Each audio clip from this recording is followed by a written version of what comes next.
Igama lami nguNdumiso waphungula ucoach eCanopus FC. Into enza ukuthi ngingene emkhakheni webhola ngicoach. Ibhola ngeke ngadlala before mase ngithola ukulimala. Ngithe mangibuya ngaba nesifiso sokuthi ngilekelela abafana abancane ukuze bengangeni kwidakamizwa ama-drugs, utshwala. Njengoba injengamanje abafana abancane baculeka izidakamizwa. Into esingafisa ukuthi silelele kakhulu siyiqembu leCanopus FC. Siyacela abantu besize indaba ze-equipment nange-transport ngoba made amabanga esiwahambayo. Siyashoda kakhulu, singabonga kakhulu ungaba noxhaso lokusiza isilekelele ngalezi zinto esishoda ngayo siyiqembu leCanopus FC.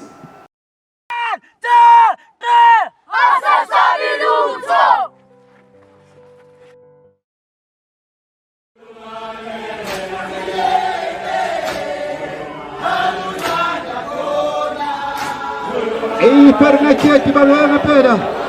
Au peresa. Valcatira me per il pena va fare una creazione. Azovazi cross la passano di bola e kuna makadaiti niat. Asmana una creazione. Vai tipi bola va fare vai Pernacchetti. Au pere. Uma bela va su peresa. Au uma bela va su peresa. Uthi mkhulu kwaconvince ukuthi ngaphe walendiya asibona ibhola liyo ngaphela phema uphumazeli ithola angibingelele ukhule lokhulumayo uMakhasi igama ngila emandleni wendawo la endabuka khona kwaNguni ngiumuntu komningi ngapha ebholeni ngumuntu othanda ibhola abantu bayangazi ngiucoach ke ngaphansi kweteam iFlyers FC edlala kuSAP league yala eMsinga. So ngizokhuluma la kabanzi noma ngizochaza nje ngokusebenzisana nomphathi weMayibuye Tournament. I-tournament ke le yokuqala eyenzeke kulonyaka esikiwo. Kusho ukuthi le tournament siqalile ukuyenza sihlela no coach uNduku ucoach ke weValley United naye edlala kuSAP. So ucoach ungi-approachile wathi khule ake sikwazi ukuthi mhlambe sibe nezwi ukuthi kungenzeka yini ukuthi sibe ne-tournament. Singawathola yini ama-team mhlawumbe angaba khona phakathi nonyaka njengoba sazi ukuthi ama-tournament maningi aba khona ngoDisemba. So ngaphandle kokumona nokuphilelana nocoach ngokumazi futhi ukuthi umuntu wabantu ngibe sengisebenzisana naye ama-strategies approach ama-team abaphathi bama-team sakwazi ukuthi siwafeze sawathola ama-team awu-16 saphinde sathola futhi angapheka 16 afika esekuvaliwe ngenxa yanike yesasasa ke lokuthi ngempela sakwazi ukuthi sikhangise ebantwini noma siveze iMayibuye Tournament. Igama ubongo akaNshangase kaNdlovana representing iHlangu Events. Unduke ubhuti omncane ubhuti wonke umuntu by the way ngoba sonke simkhonzile sonke siyamthanda ngenxa yezinto akazenzayo nangendlela ka passionate ngakhona. Sihlanganiswe ke on this documentary i-tournament iMayibuye Tournament abelibele ihlela kancane elibele sipha ngipha ama-updates ukuthi usemama kuphi uzodinga ini mhlambe in terms of support. I think I did that ngoba singenelelile samxhasa nge-sound system for i-audience because bekuyi-audience enkulu. It was a tournament that was very big. It was even anticipation ububona nje ukuthi i-tournament enkulu. So ibidinga ukuthi abe nama-facilities nama-tools anele uku-capture i-audience. It was massive, it was successful. Siyabonga and gqugquzela kakhulu noma ku-inspiration kakhulu ukuthi he is doing what we couldn't do ngenxa yokulekha support. So if ekwenza kumele senze sure ukuthi siyangenelela siyamsupporta, not just yena kuphela baningi the young talents, the young minds that are coming up. We are there for ukuba supporter since esethi isikhathi sedlulile sekuyisikhathi sabo. Inoma yini abayenzayo ayisebenzeli nje bona kuphela, isebenzela uMsinga as a whole, isebenzela uMzinyathi as a whole, isebenzela KZN as a whole. So ithema ihamba ke lapho yayisifika kuthena asikwazi ukuthi sibe nani nosuku lanike lokuhlangana nabaphathi bama-team. Sahlangana nabaphathi bama-team ngosuku le-draw. So kuthe uma ngabe kwenzeka i-draw-ke sanembono nabaphathi bama-team, kwaba impumelelo kakhulu. Imbono yabo yasisiza kakhulu ngoba i-tournament uma ngabe uyenza akuyona eyakho. Ilokho engakukhuluma kakhulu naye ucoach ukuthi uma wenza i-tournament yabantu, so umuntu kubalulekile ukuthi ebe nombono aneliseke. So baba happy kakhulu kwabantu, imbono yabo yasisiza kakhulu. Sakwazi ukuthi kube impumelelo. Okunye kakhulu ama-challenges aba nawo uma ngabe sikulowo mhlangano ukuthi ama-prizes asiwafakile kwi-tournament aba asedinga ukuthi mhlawumbe kube khona la isi-adjusta khona ngezimo zokuthi ama-sponsors sani masiwabhalela sawabhalela esikhathini esincane kakhulu. Ama-sponsors amaningi abe sekhala ngokuthi hayi sesisuke sawampintshela eduze, kodwa ngo-last minute amanye ama-sponsors sekwazi ukuthi efake isandla. Lokho kwagcina kwenza ukuthi-ke ama-prize, ama-winners ethu ebe khona, nabadlali nje bekwazi ukuneliseka nokudla nani okuphuzwayo kwabe sekutholakala-ke kiMayibuye Tournament, okuyinto engajwayelekile-ke neze ukuthi amanye ama-tournament ebe nama-sponsors. Igama lami nginguphiwa inkosi wakaMalembe, ngingomunye okade ecelwe ubhuti uNdumiso ekuhleleni imidlalo yeMayibuye Ndumiso Tournament. Ngingasho nje ngithi mhlambe umuntu akaqale ebonge kubaxhasi abaxhasa leya tournament iMayibuye Ndumiso Tournament. Benza i-tournament yethu yaba sezingeni eliphezulu. Sibonge kakhulu kumfowethu uNdumiso okuyena okade ehlela noma owaba nesifiso sokuthi kube nale tournament, waphuma engena kwiminyango ngeminyango ecela. Igama lami uMthokozisi Majola, owusihlalo Sport Confed eMsinga, abuye abe uDeputy President kuSAFA uMzinyathi Region. Ngiyabonga kakhulu ukuthola leli thuba mhlambe nelokwazi ukukhuluma ngesport as a whole eMsinga, okuyinto engibekelwe yona nengakhethelwa yona ukuthi ngithuthukise ibhola laseMsinga. So siyabonga futhi siyabona ukuthi sinabo abantu esebelithuthukisa kakhulu nabavelayo ukuthi bekwazi ukulithuthukisa. Kanjengomfowethu lo Ndumiso sibonile kakhulu esenzela ama-tournament ezama, ethatha ebeka engenayo into akathatha kuyo. So sikujabulele kakhulu-ke nathi njengo-Sport Confed noMsinga noMzinyathi nje as a whole ukubona umfowethu njengoNdumiso ezama ukuthuthukisa. Sibe sikubuka ukuthi uphansi komzima indlela yokuhamba kwakhe ayibiyinhle, akakwazi ukufinyelela la afuna ukufinyelela khona ngesikhathi. Into engayifunda kuNdumiso ukuthi noma ngabe kuthiwa awukhoni ukuphila kahle, mhlambe ukhubazekile, kodwa into uma uyifune ukuthi yenzeke iyenzeka. Aqhubeke njalo Ndumiso mfethu, ungapheli umoya, ungapheli amandla. Nabantu abambonayo bangamthathi, ngiyazi ukuthi akafuna ukuthathwa as umuntu o physically challenged. Akekho physically challenged ngoba izinto azenzayo zi beyond our reach, beyond our capabilities, sibe sithatha ngokuthi no challenged. So ifa leli esinalo laseMsinga engifisa ukuthi siliprotect, silikhulise, sil-advise la sil-advise khona, sil-support la sil-supporta khona. Hayi bekuyi-tournament emnandi. Unduke umfana esisebenza kahle naye. Ngimthandela ukuthi uyahlonipha futhi akenqeni mangabe kunento ayecelayo, uyafona noma WhatsApp. Simlekeleleke la esikwazi ukumlekelela khona. Njengayi tournament nje kunezinto ayecela ukuthi simenzele zona esasikwazi ukuzenza samenzela. Yaqhubeka kahle nathi sayithokozela kakhulu. Sanibonani, igama lami nguLindo Kuhle ngwakaNdlovu, ngiqhamuka kwa-Sports Arts and Culture eMzinyathi District. Ngilana kuMayibuye Ndumiso Football Tournament. As a Sports Arts and Culture, we're supporting the program with winning prizes for number 1 and number 2. For number 1, we have kits and a trophy and medals are gold, and number 2, we have silver medals for them.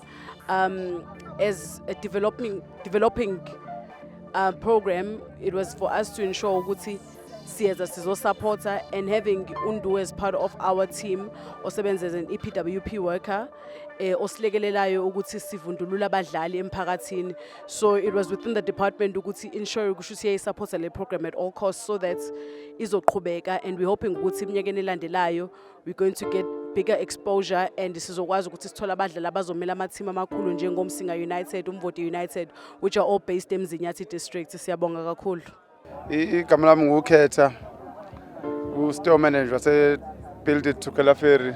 So sila kwi-tournament Mayibuye bese sofaka i-support nathi njengomphakathi osifakela yona i-support bese sibuyisela okwabantu kubantu njengokujwayelekile. Siyabonga nje umphakathi wasemsinga wonke, siyabona baningi abaphumelelile.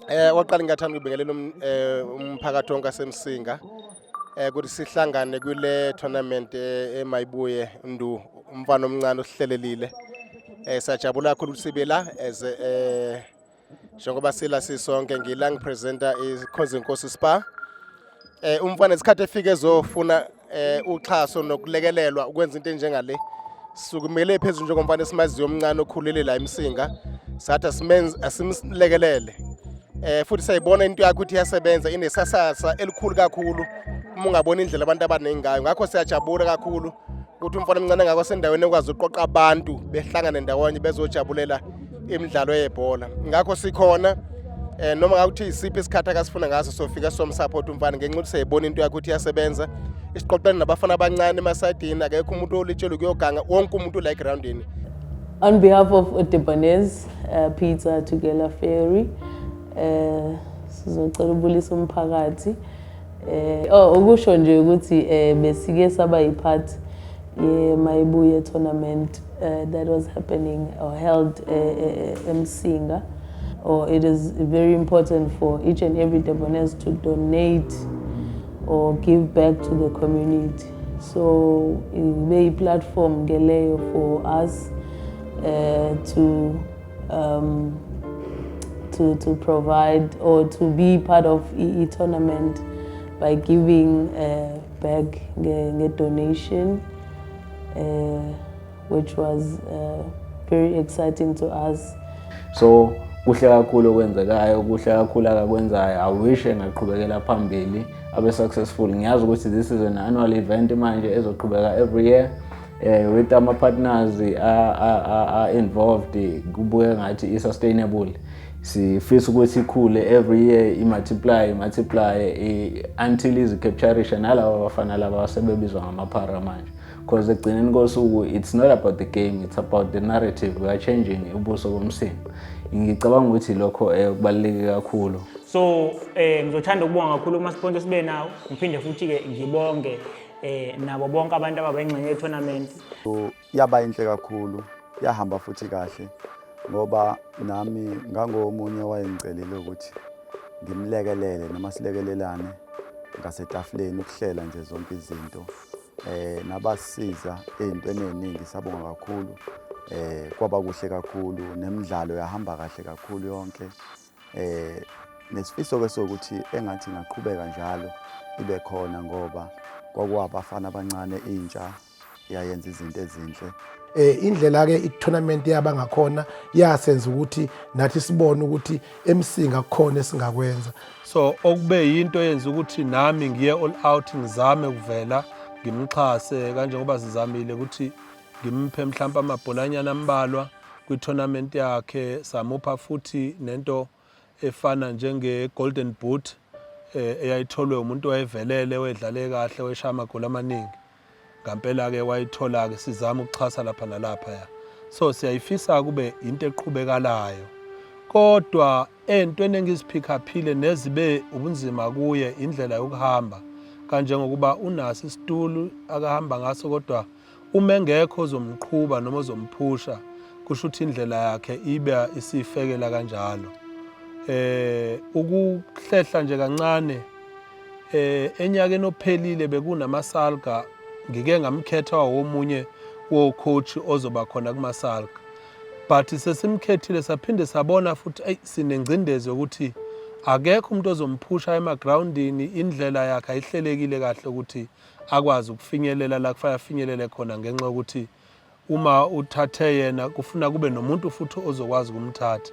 So sisastrugglisha ke siyabamba siyaye ukuthi Nkosi akekho ongakwazi ukusisiza asitholele nje lesi situla akwazi ukuhambela ngaso lesi sikagesi ukuze kwazi ukufika la akafisa ukufinyelela khona ngaphandle kokwencika kumuntu ozomphusha. So ilezo zinto ngibona ziyi-challenge kakhulu ngoba okunye ukwenzisa komuntu ophilayo noma komuntu ohambelayo uma ethola umuntu nje ozomqhuba. But-ke siyathemba futhi siyafisa ukuthi ngelinye ilanga kuyokwenzeka. Nanokuthi Indumiso sizoyicela ukuthi lo iqhubeke njalo ibe nesasasa sixhase iqhubekele phambili. So siphinde sinqenqe futhi ama-scouters. Siyawadinga kakhulu ama-scouters ukuthi ebe khona ezobona ikhono esinalo eMsinga. Ngoba nenhloso yawo ama-tournament lawo esinawo nje ukuthi sikwazi ukuveza izingane noma ukuveza ikhono lezingane sibaveza emathimini angcono. Sinawo ama-team adlala SAB njengoba ngishilo. Siphinde sibe nawo ama-team asedlala manje kuMotsepe. Ngizolinganisa njenge-team eseduze esinayo okuMsinga United. Kulula kakhulu ukuthi uma sikhuluma nomdlali sikwazi ukuthi ikusasa lakhe lizokwakheka, simkhombise i-team eseduze ukuthi uma ngabe uzokwazi ukuthi udlale kahle la bazobe bekhona okhoshi bomsinga, bazobe bekhona okhoshi bomvoti, okhoshi bodandi, ko-Newcastle, baningi abo-Arrows amaZulu. Siyafisa ukuthi ama-scout kanjalo sikwazi ukwathola. Sinabo abadlali abakwi-locally abasuke from uMsinga, sababona sebelapha ko-Richards Bay, abanye bako-Royal AM. So sekulula kakhulu ukuthi intsha masi-recruiter sithi ayizodlala naye igqugquzeleke ngoba iyazi ukuthi kusasa naye izobona seyikuphi, seyikumabona kude, izobona seyithola ini, seyithola imali ethile ngokudlala ibhola lawo. Ngicela ukuthatha leli thuba ngibonge kakhulu ngokuphumelela kwe-tournament Indumiso Mayibuye Tournament. Ngibonga ama-sponsors, ngiphinde ngibonge nabantu abavelile baphonsa okuncane esivivaneni. Ngiphinde ngibonge kakhulu nakubafowethu ekade sihlela nabo i-tournament kuqalo kwaze kwaphela bakwazi ukuthi bebe nami sikwazi ukubambisana yaze kwaphela i-tournament yaba impumelelo kakhulu. Ngibonga kakhulu kumphakathi wakithi eMsinga okhombisa uthando kimi, waphuma futhi nabo ngobuningi wazoseka ngempela lemidlalo kade sihlelile.